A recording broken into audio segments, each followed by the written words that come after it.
moggaase woboon tarsimoo imala gara Finfinnee nu geessus isiniin galmaan geenyas jedhaniiru. Itti aanaan ajajaa olaanaa Aabaa Wooboo Jaal Gammachuu Abbooyyee sirna eebbaa kanarratti argamuun ergaa uummata Oromoo bal'aaf akkasumas eebbifamtootaaf qaban dabarsuun bu'aa bayii qabsoo Oromoo keessatti Oromoon gadaa 18 dura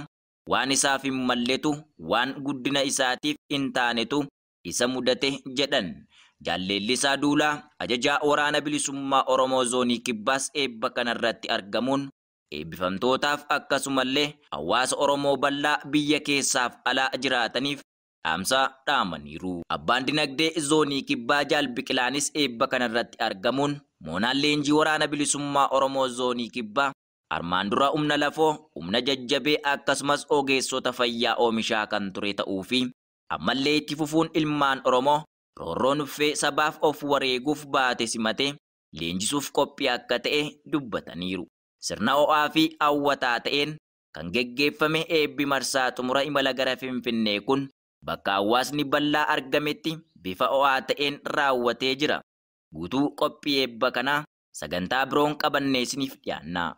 Seenaa Oromoo keessatti gufuu ta'e gadaa 18 duratti hanga har'aatti waan isaan malle waan guddin isaa waliin hin deemne akka sabaatti gaanfa Afrikaa keessatti ulfaataaf kabajamaa seenaa ganna 200 ol ulfaataa qabuu fi uummata naannoo kanaatiif iyyuu wabii ta'aa ture sun gadaa 18 jechuun ganna 144 isa san cufa dhabee har'a biyya dhablee ta'ee hambaaf ergamee hambiti qotachiifte akka namaatti osoo hin taane akka beelladaatti hamba gabbaraa ture jechuudha. Biyya isaa dhabee kabajaaf ulfina isaa san dhabee kabajaaf ulfina isaa san maaliif dhabe akkuma duratti isiniin jedhe humna